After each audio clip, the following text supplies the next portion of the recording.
I just want to say thank you for welcoming me to Furman, and thanks for being here. My wife Susan and I were driving down from North Carolina today, and it was such a beautiful day. And we got here, and I'm like, "Who's going to be here at 5 o'clock?" So to see this room filled is really amazing. As Dr. Fink and Nathan both said, I was a student here, and so I was a psych major and pre-med. Any psych majors or pre-med folks out there? I thought a few. And to have gone to CLPs when I was a student and then to now be giving a CLP is pretty humbling. So thank you all for being here. I also want to just briefly, before we get into our topic for tonight, just say that after I left Furman, I went to medical school at Harvard. I'm a Christian, and I began to wonder, how do I make sense of the world of medicine and healthcare as a Christian? Some of the things that I had studied at Furman were really great introductions for that. But I wasn't a religion major. I wanted to know more. I actually took 2 years out of medical school between my third and fourth year. I came to Duke, where I am now, and did a 2-year master's degree in the Divinity school, and then went back into medicine and eventually trained in psychiatry. And that study of theology was absolutely formational for me. It helped me to appreciate the depth of Christian tradition, to understand kind of where I fit in that tradition, and to be able actually to love the work of medicine and healthcare more. And we now have a program at Duke that if any of you are interested in participating in, would love for you to know about and to talk about, called the Theology, Medicine, and Culture Fellowship. So any of you that are headed in any way into healthcare or mental health care, and you're interested in studying in a seminary, I left some information on a side table over there for you to sign up for more information. So let me know if you have any questions or comments about that. I'm also really grateful for you all for being here tonight to talk about mental health, which is not just a kind of abstract idea, but it's something that is very present in all of our experience and present in every community and every classroom, every dorm, every fraternity or sorority. All of you know what it means to be touched by mental health problems. And many of you yourself are in the midst of have lived through significant kinds of struggles or love people who are currently living through struggle.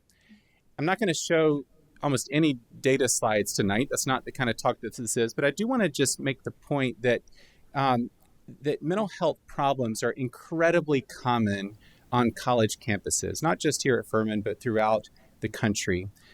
And we began to see, especially in the last decade, the decade of the teens, we began to see a rise in rates, especially of anxiety and depression among adolescents and among college students. So you all are kind of behind a little bit of the generations that were surveyed in these particular surveys, but you're feeling the effects of it.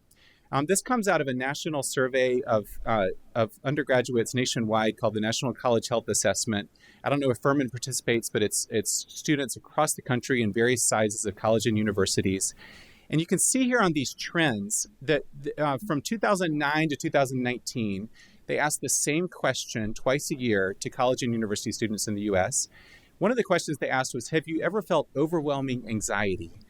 And you can see that between 2009 and 2019, there was a rise in both the rates of men and women that said yes to this question. 2019, it was 72% of women, 51% of men. Those rates have stayed at about the same level since then. This is pre-pandemic, but things have continued about the same in the time since then. Also a rise of the question, have you ever felt so depressed that it was difficult to function? And you can see that by 2019, 48% of women, 37% of men were saying yes to this question over the last 12 months. And one of the responses that that always sobers me, that I take very seriously, is the question, have you ever seriously considered suicide? In 2009, about 6%, about 1 in 14 or so of men and women were saying yes to this question. By 2019, that had doubled to about 12 and 13% for both men and women. So all to say, when we talk about mental health on anywhere, but especially on a college campus, it's not just something that's kind of out there somewhere, out there in Greenville or out there in some other community, but it's right here.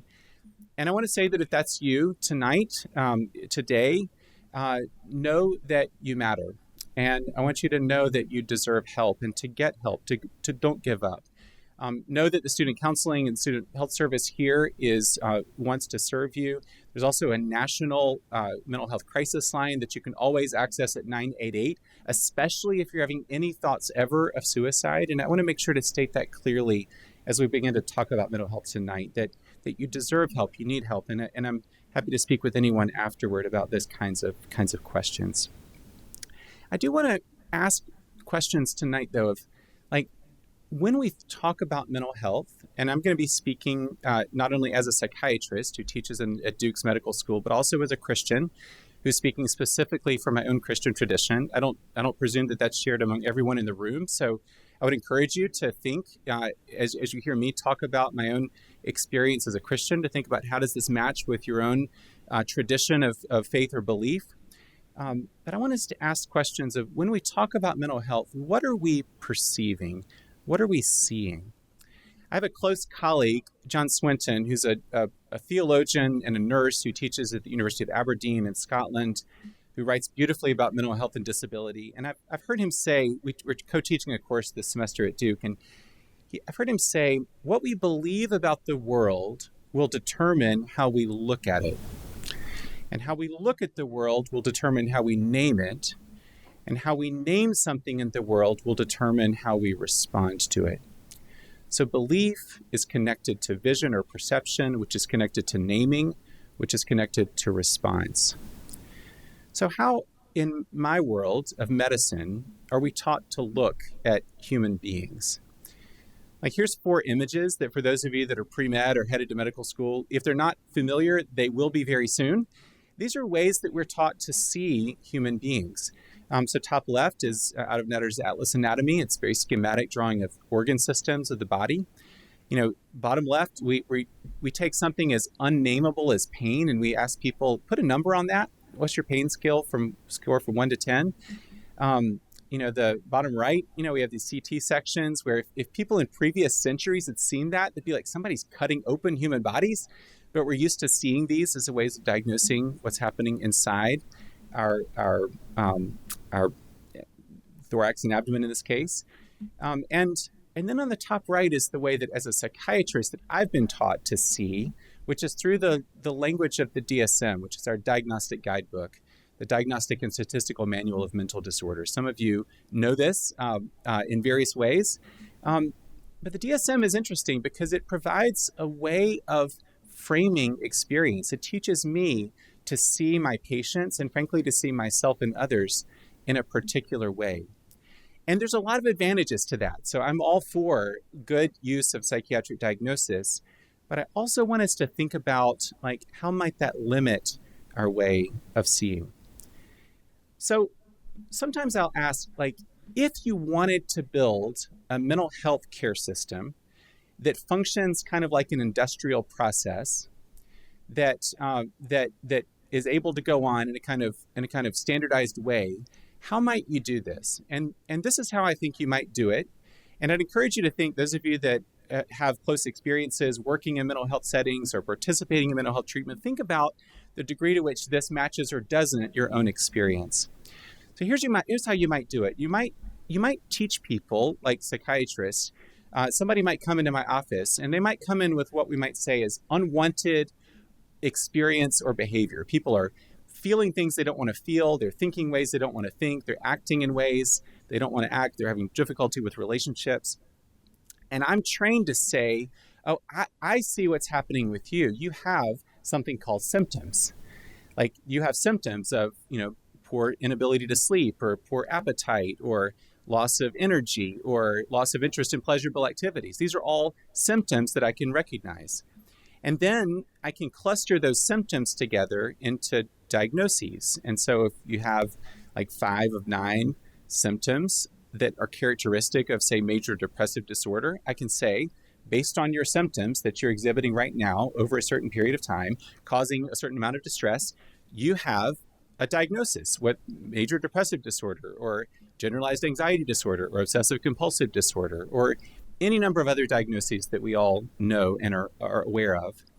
And then, having diagnosed someone with a disorder, I can say, well, I can now reach into my evidence-based toolbox of medications, of therapies, of referrals for a different kind of therapy, and I can try to match techniques and therapies to those symptoms, with the hope that those symptoms will then reduce. And so then someone leaves my office, they come back in 3 to 5 weeks or so, or sooner, and they say, "Oh, my symptoms are less." And I say, "Well, great, the treatment's working." And so we're now engaged in successful treatment together. And of course, any techniques or technologies that you can apply, you can buy or sell. And so that's how we can have a kind of mental health economy in some ways. Like, as a psychiatrist, I'm trained to label people's experience as symptoms, to apply techniques or medications or other things to those symptoms, to hope those symptoms improve. And then when they do, then that leads to, successful treatment. But what's lost in that way of thinking? I think one thing that I think is lost, and I'm going to talk more about some problems with this, is that we can actually get caught into thinking that mental health problems are things that happen inside of someone, and we lose sight of the broader social world. So that's one thing that I think we have to think about. But also, what's not asked in that way of thinking about mental health treatment is symptom reduction. What's not asked are maybe some of the most important questions that we ask ourselves, like, do I matter? And am I loved? And do I belong? And those kind of deeper questions. And we don't necessarily ask like the questions of what does it mean to live wisely in the world if we're focused on having our symptoms reduced. So how might we move from a way of thinking about mental health care that focuses on people as collections of symptoms to seeing people as more whole persons? Here's an example of how this might go wrong. This is from a qualitative interview study of people taking antidepressant medications. This particular study participant is named as a middle-aged African-American woman. And she was telling her story of taking an antidepressant called Prozac. She said, "I told the doctor I was depressed and he put me on Prozac. He put me on more medication when I don't need it. I'm not taking that medication because I was simply depressed and that was it. The doctor never took time to find out why I was depressed. All he said was, 'Oh, you're depressed. I'm going to give you some medication for that.' He never asked me anything. He just wrote the prescription out and gave it to me." This is somebody who finds herself being named as a collection of symptoms, being given a medication that might help with those symptoms, but she didn't feel seen as a human being. So how can we move toward a different kind of vision?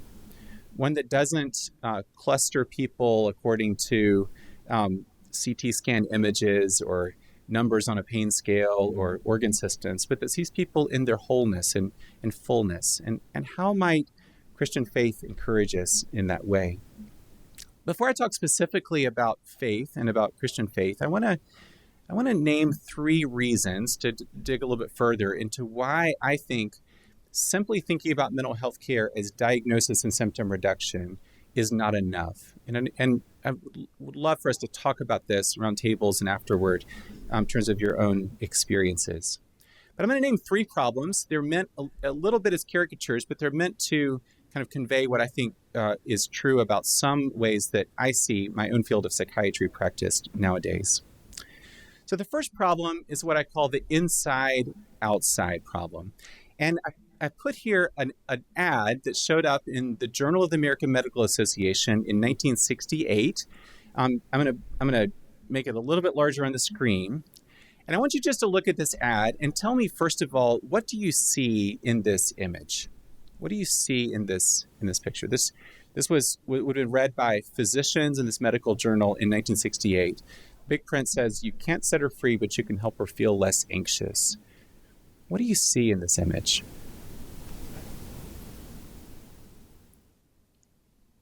Somebody feel free to name what you see.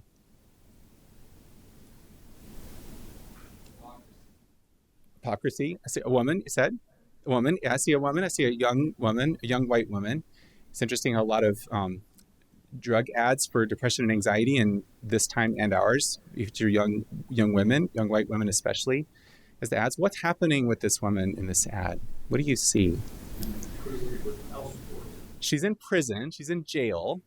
But then you look a little more closely, and the bars of the prison are like brooms and mops, and there's a tricycle behind her. There's an iron in front of her. She doesn't look particularly happy. So let me read you the fine print here that you may not be able to see on the screen. Again, the you here would be physicians, mostly male physicians who would have been reading this drug ad in 1968. Says, you can't set her free, but you can help her feel less anxious. You know this woman. She's anxious, tense, irritable. She's felt this way for months. Beset by the seemingly insurmountable problems of raising a young family, confined to the home most of the time, her symptoms reflect a sense of inadequacy and isolation. Your reassurance and guidance may have helped some, but not enough. This medication, oxazepam, cannot change her environment, of course, but it can help relieve anxiety, tension, agitation, irritability, thus strengthening her ability to cope with day-to-day problems. Eventually, as she regains confidence and composure, your counsel may be all the support that she needs. Does anybody have thoughts about this as a way of marketing this medication? This is, by the way, a benzodiazepine. It's still used for anxiety. I have thoughts about this. Like what's happening in her life, and what kind of questions are able to be asked and not asked by in this situation. And so, like, one question I have is what's happening in her relationships? What's happening in her family? What's happening with her relationship with her husband if she's married? What's happening with her relationship with her kids? What's happening in her community? And is she connected to others? Does she find herself able to connect with other friends? What's happening to her ability to work outside the home if she wants and chooses to do so? Like, what's happening with her? But the ad here rules all of that off limits to the conversation. Like, this medication can't change her environment, of course. So I think a couple of things are happening in this ad that I think are interesting. This is an older ad. You wouldn't see things quite like this nowadays, but you do see similar versions of them. And this ad is not in any way unique to this time. So the kind of medication that's being advertised here, the oxazepam, would have been at that time called a minor tranquilizer. And the minor tranquilizers were at this time the most commonly prescribed class of medications in the United States on an outpatient basis, mostly to women. And medical journals at the time were filled with this kind of ad. So I think there's a couple of things happening in this ad that I want to just point out. One is that there's the assumption that her symptoms are within her, that they are like inside her somehow, and that she needs to take a medication to change what's inside her. And I might call that internalism. And the other thing is that there's the assumption that this medication is something these problems are hers alone. They're something that are hers as an individual to deal with. So like, she's experiencing this distress. These are her individual problems and they're inside her, and not, for example, like having to do with the world and the community in which she lives. Like, the questions that can be asked are like, how can we change what's inside her, and not like, how do we actually think about like the opportunities that are available to her? So I think this leads to two ways of thinking and seeing mental health problems. And I'd encourage you to think about how, as you think about mental health problems, do you find yourself led to think? So this is not a patient here. This is a gestalt image. And I'd ask you in the room, like, how many of you see, when you look at this ad, a young woman who's kind of looking up and to the left? Okay, how many of you see an older woman who's kind of looking down and to the left? A few. So the clue that the necklace of the younger woman is the mouth of the older woman. It's going to take a minute for it to come into view. See, yeah, it's like, so like, I would ask, like, how many of you are able to see both the young woman and the old woman at exactly the same time? A few hands, I've asked this to other groups, and a few hands go up, and you all have brains that are different from mine. Like, I'm constantly toggling back and forth. I can see one or the other. It's hard for me to see both at the same time. Some people can.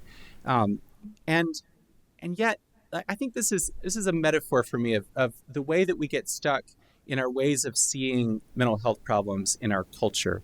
So one way of seeing would be what I consider the inside out model, which is the idea that like mental health problems like depression or anxiety especially, like, start inside of us, and they start in our brains, in our neurotransmitters, in our brain circuits, maybe deep in our personalities. And then they show up as problems in our relationships and in our community and in our social world and in our culture. So so to treat them, you need to look on the inside, to take a medication or to engage in some individual therapy.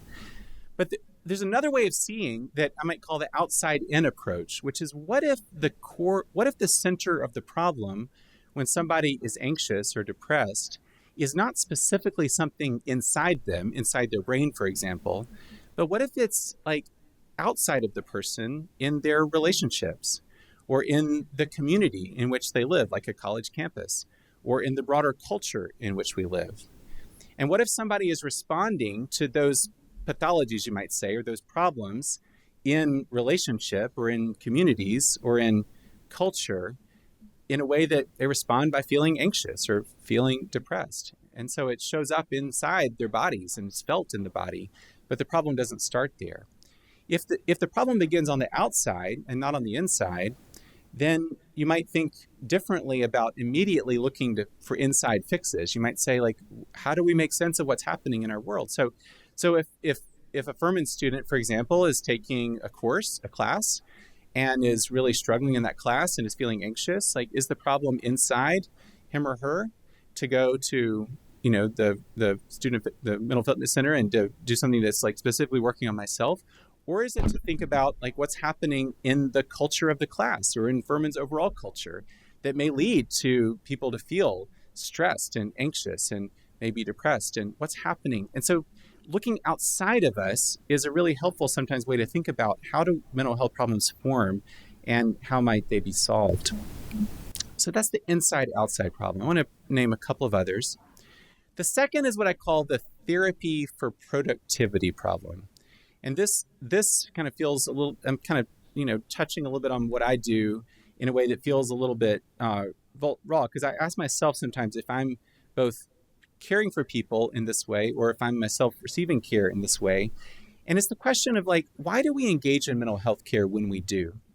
I want to talk a little bit about a book by a sociologist at UVA named Joseph Davis. He wrote a book called Chemically Imbalanced. And he and his students interviewed about 100 young adults living in metro areas on the East Coast, could have been a place like Greenville, Spartanburg, and asked them, what's your experience of living with depression or anxiety or ADHD? And he listened to what they said. And he found that he talked about half of the people that they interviewed tended to name their problems as like related in their relationships or their history, including their trauma history. And the other half kind of more or less name their problems as like, I'm depressed or anxious because something's wrong with my brain or something's wrong with my body or with my genes.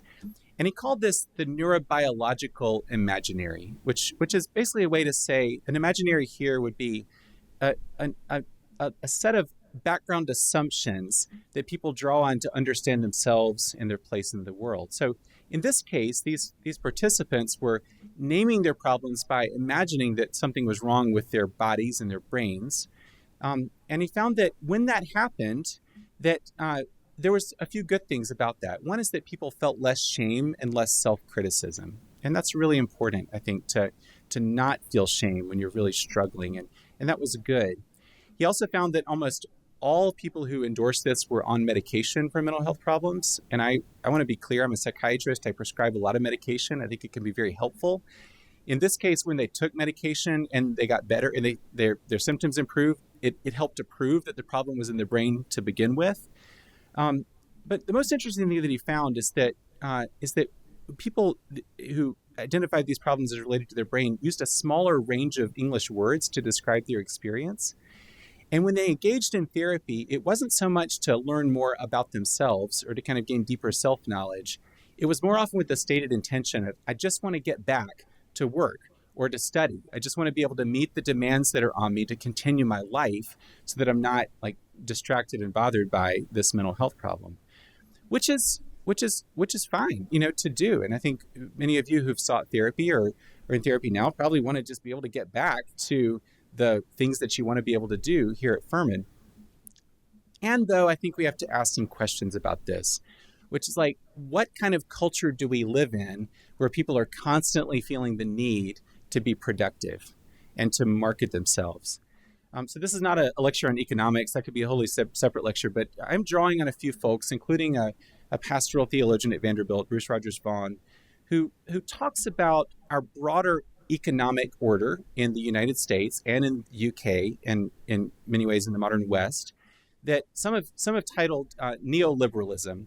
And this would be generally the approach of thinking about our social order as heavily focused on privatization and deregulation and trust in the market. That's a big theme that's going on right now in the current administration, but it's not just this current presidential administration. It's been going on for the last 40, 50 years in the United States. Democrats and Republicans have tended to emphasize like the good of the free market, of free exchange, of privatization. And what Bruce Rogers Vaughan says is that this has led us to the assumption that competition and inequality and scarcity are core principles of our lives. We just all assume that living in the world, that we're constantly in a place where we could be left out, where we have to compete, where we have to be like fight for what is ours or what we want. And Rogers Vaughan says that in modern American society, every individual becomes an entrepreneur, managing and marketing the self as personal enterprise and investment. So as opposed to a previous kind of economic order where you might have grown up in a farming community and worked on the farm, or you might have been part of a industrial community and people would maintain a living working in the plant and that was okay, or other things. Nowadays, like everybody is their own firm, their own entrepreneur, like having to market themselves. And I'm guessing that you all, having like applied to Furman and other places and filling out a Common App and having to like list all of your accomplishments and everything, probably know something about this. Like you're constantly in a situation of having to like market and curate yourself. You know, and some of you want to go to grad school and you're going through Furman thinking about how can I like market myself and how can I like, you know, do what I need to do to get to the next step. And Rogers Vaughan says this is our way of living now, and it exhausts us. It makes us anxious, and when we get drawn into it too much, it can lead into kind of especially minor forms of depression. And he says maybe depression is just how neoliberalism feels. That when people feel that they're living in an order where we're all competing with one another, where that we assume inequality and scarcity, that we're constantly having to market ourselves and feel that we're going to be left behind, we have to be productive and just continue to produce, maybe that wears us out. Maybe that leads to depression or anxiety. And so this raises the question of when we engage in mental health therapy, like what are we doing?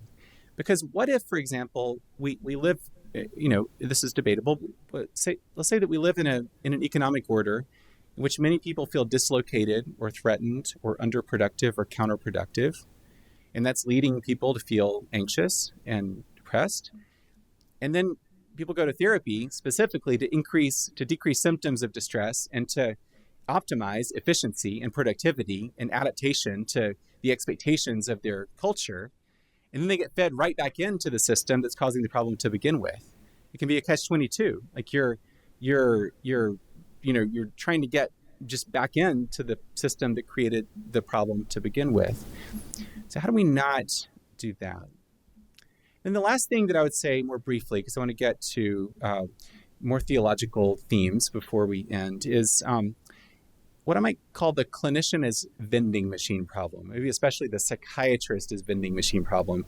And when I ask my medical students and residents in psychiatry I work with at Duke, I'll often ask them, like, what are you doing in your psychiatric care that couldn't in principle be done by a very sophisticated AI-assisted vending machine, where, you know, patients will come to a machine and say, these are my symptoms and other information about my health. And out of the machine comes a medication, and you take the medication for 4 to 8 weeks and go back and put in a set of outcome measures and scales, and then medication, and the machine adjusts your medication dose. Like, what are we doing as psychiatrists that couldn't be done in principle by a vending machine? And I think this is, when I'm talking to medical audiences, this I think is a real question in a world of AI platforms. Like, you know, is what we're doing actually going to continue to exist?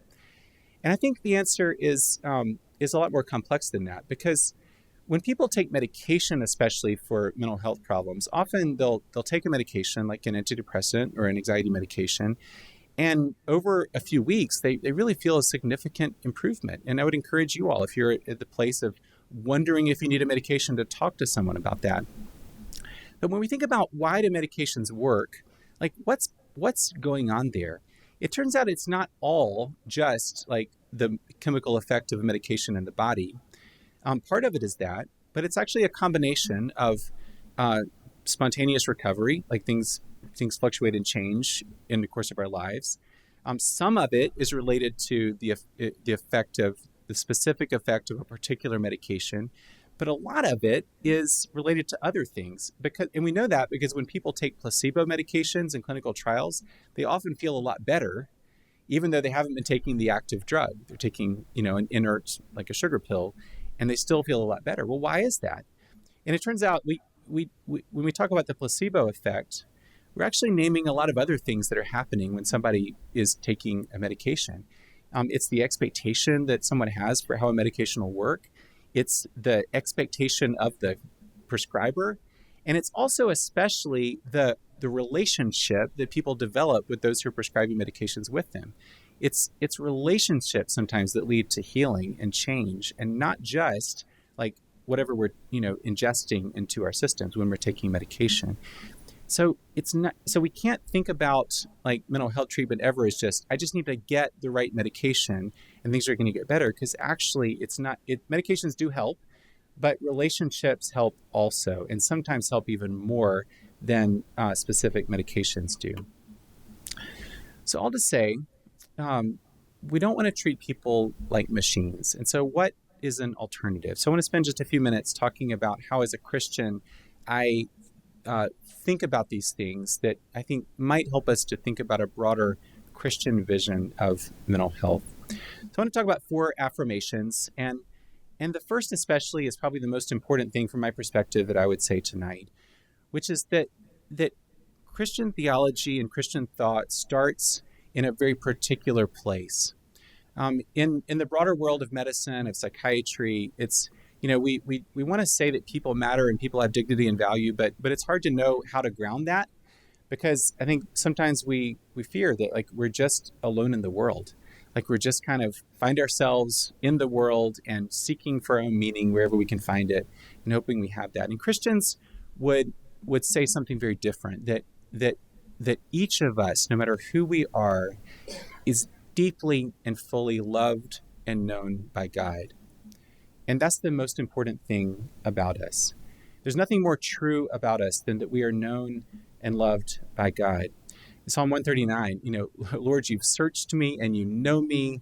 You know when I sit and when I rise. You perceive my coming out and my going out. You're familiar with all my ways. You hem me in behind and before. So Christians believe that we don't start in this world alone in the world, but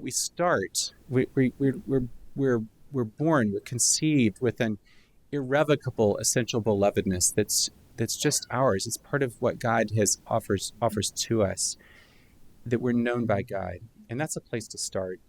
And we're not just like known by God, but we're loved by God and we're valued by God. And I love the work of a Catholic philosopher, Joseph Pieper, who writes about what it means for God to, meditating on Genesis 1:31, and God saw all that God had made, and behold, it was very good. And Joseph Pieper says, what does it mean for God to look on the creation to say, this is good? And he says, it's something like approval, not approval for like everything that's happening, but approval for the basic existence of creation. It's for God to look at us and to say, it's good that you exist. It's good that you're in this world.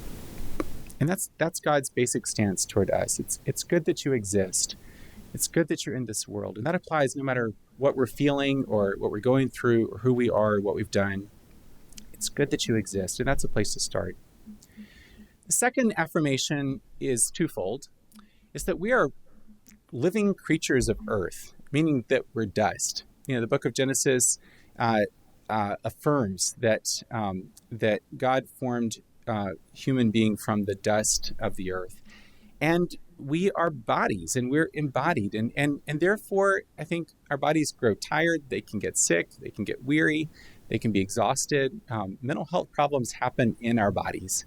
And nothing that I say tonight changes that. So Christians, I think, for those of you who are Christians in the room, can embrace the best of biological research into mental health and mental illness. And we can embrace, in many cases, the use of medications. We can embrace the right care of our bodies.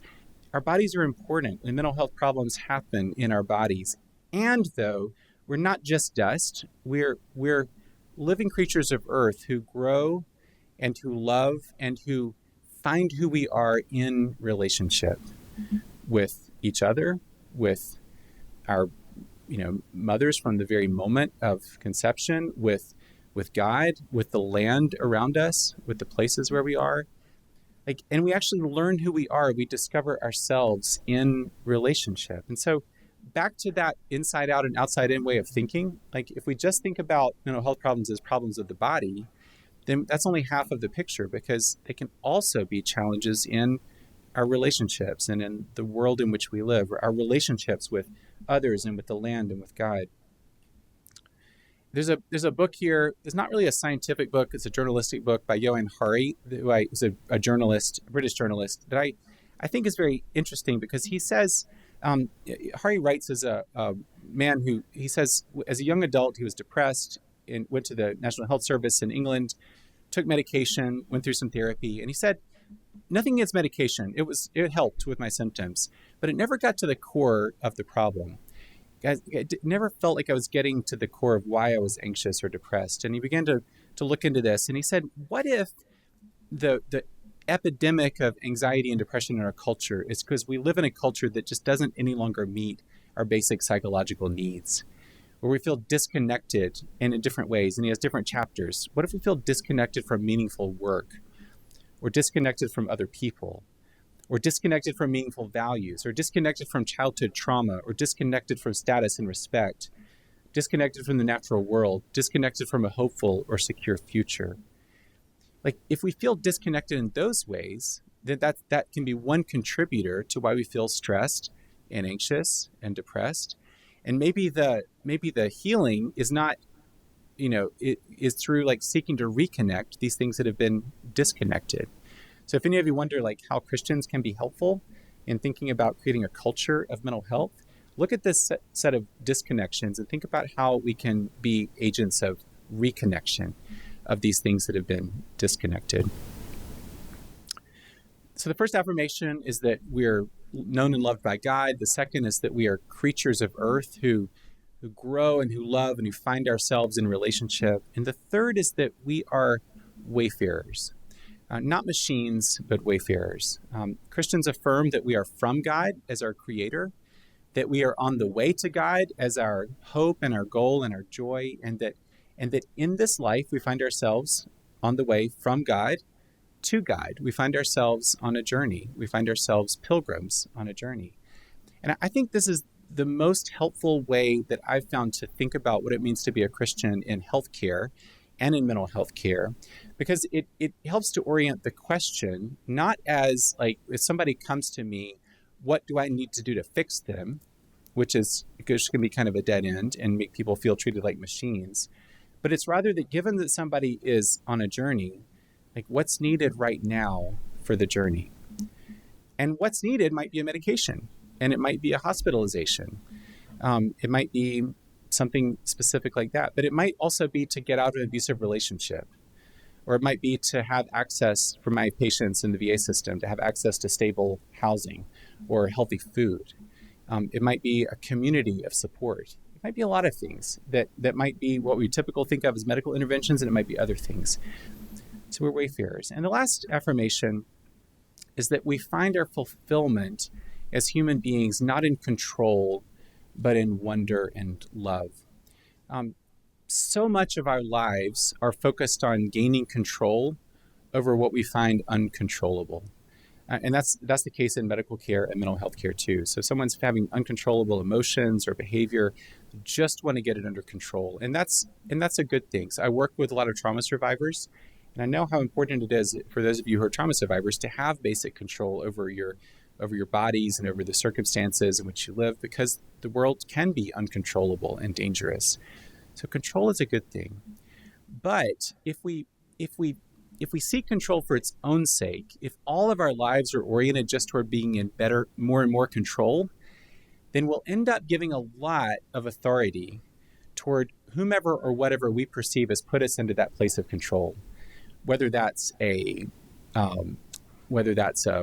particular mode of medical treatment, whether that's a political movement or figure, whether that's an institution, whether that's a particular leader.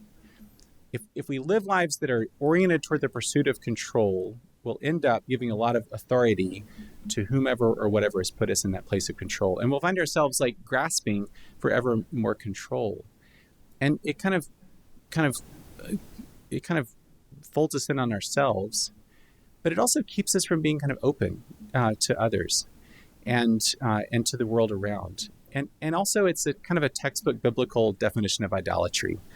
Like if you're like giving allegiance to something or someone to make the world controllable for you that's not God, that's idolatry. And so when I talk with my students, both theological students but also medical students, and I say, like, in your study of medicine or in your study of theology, are you finding yourself kind of closed in on yourself, seeking control, or are you find yourself opening and becoming a deeper lover of God, of yourself, of your own body, of others whom God has given you to love, of the creation all around? And I think if we can find ourselves drawn not to control but to wonder, and for Christians love and praise and Sabbath rest, then we might find ourselves like tapping into life as it is. So to summarize and to close as we begin to move into discussion questions, we have two ways of seeing. One way of seeing would be that mental health problems are individual problems reflecting dysfunction in the brain and body that are best treated with technical therapeutic interventions. And I want to be clear, there are advantages to this way of seeing. So when I'm in clinic at the VA, which I was yesterday, there are ways that this way of seeing can be exactly what's needed in a particular moment. So I'm not against it. But there's a different way of seeing, that to see mental health problems as challenges faced by wayfarers who are embodied, relational, and loved creatures of earth who are on a journey to God. And if you want to know what this means, I'd say maybe three movements. To move from a focus when we talk about mental health on individuals to also thinking about relational experience. Like what's happening in our broader world, what's happening in our broader world in the United States, what's happening here at Furman, what's happening in your own like clubs and organizations and majors, and how might that be contributing to the mental health challenges that people are facing. Second, to move from an exclusive focus on symptoms to also thinking about stories. I have a friend who's a pastor in Richmond who wrote a really beautiful book called Christ on the Psych Ward. His name is David Finnegan Hosey. He writes about being hospitalized a few times as a seminarian with bipolar disorder and what that meant to him and how he wrestled with his faith in the midst of that. It's a really lovely book. And he says at one point in this book, he says, I went to a psychiatrist and I'd been diagnosed with depression. And a psychiatrist said, like, you don't have depression, you have bipolar disorder. And he said, what are you talking about? Everybody's been telling me that for months now that I've been depressed. And the psychiatrist said, patient histories are stories. I'm trying to write a story that I like here. Stories lead supposedly to diagnosis, and diagnoses supposedly lead to treatment. And I think it's such a lovely way of thinking for me that stories matter. So what stories do we find ourselves a part of? What stories do you carry with you here to Furman? What stories are you a part of here at Furman? How does that tie into your faith? And then third, from fixing to attending. So like instead of seeing people as machines to be fixed, thinking of ourselves and others as wayfarers in need of attending, of accompaniment, of care, of encouragement, of nourishment, and always asking what's needed right now for the journey. My takeaway that I just shared was that I need to remember, well, it's kind of two little things, but one, to focus on the journey and that I can't just fix everything. And then two is that not everything is my fault personally. Not everything is a problem with me, and that I can, and that sometimes I'm just coping with things the best that I can. And I think that's important for a lot of people to remember. Yeah, thank you for that. Can I share a thing that I always say to myself that applies to me as well as to my patients is that people will do their best with what they've learned to get what they think they need in any given situation. And sometimes when we're in like really hard situations, like we're doing our best with what we've learned to get what we think we need. And it may or may not be working out very well, but it's important to keep that larger view. So thank you. Yeah, it's helpful. I think I'll agree with that. I can hear you. Yeah, thank you. Yeah. How do you incorporate faith into treatment with patients that aren't religious? Yeah, great question. Well, I'm a psychiatrist in the VA system, so I'm a federal government employee, which is pretty interesting right now with everything that's happening in the federal government. But most of my patients are religious and most are Christian because I practice in North Carolina, but not all. And certainly they don't come to me because I'm a Christian. They come to me just because I'm a psychiatrist in the system. So in terms of how I talk with patients about religion and spirituality, I'll usually just ask a very open-ended question when I first get to know them, like, do you consider yourself a spiritual or religious person? And then I'll go with what they say. And so if they say yes, which a lot of folks will, then I'll say, well, tell me more about that. Like, is there a particular tradition, or are you a member of any kind of community, or do you have any particular practices that you, and then I just follow where people lead. And so before long, we can be talking in detail about their experience of faith, about wounds of their community, about like reading scripture, about prayer. And I had just yesterday, I had a patient who's a member of a kind of a sect of Christianity that's very different from my own, but he's like really deep into it, and we talked about that. So all to say, I kind of follow where people lead. In terms of how these principles affect the way that I think about care, I'm not talking with all my patients about theology. I'm not, but I am thinking with them about like how can I think about this person, not just as, again, a collection of symptoms, but as someone who's on a journey. And how can I understand the journey that person's on? So as a Christian, I believe that we are on a journey to guide, and that's my theological belief. I'm not trying to impose that belief on my patients, but I am thinking about them as someone who's on a journey to guide. And so I'm thinking about like how can I in some ways accompany them? More specifically, I'll ask people like, where do you understand yourself to be going? And try to understand like the journey that a person understands themselves to be on. And then as much as possible, as we can walk together toward things that are good, like safety and good relationships and ability to connect with others and to connect with themselves. And then we work toward that. So it is a frame that I use with everyone, but I'm not sitting down with my patients and saying like, here's what you need to believe about theology. So, yeah. About like faith, and obviously this event was about faith and mental health. What in the side of like mental health problems are coming from the social pressure that is of being a faithless person in Christianity or in any religion for that regard? Mm-hmm. Yeah, like so as your question, like what about when it's the social pressure of faith communities that are causing mental health problems? Yes, right. That's the case. That can be the case. Like so,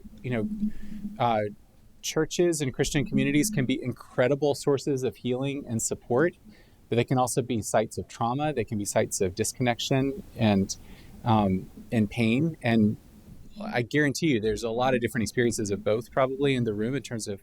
And so I think we have to be honest about that and to say that that being a Christian, having Christian faith, even like deeply held Christian faith, doesn't keep you from either receiving painful things or sometimes doing painful things. And so we have to be honest about how our churches and faith communities can be sites of pain. And I think if we're honest about that, then we think about like what does it mean to build communities that are healthy and that are places of the right kind of support and empowerment and agency.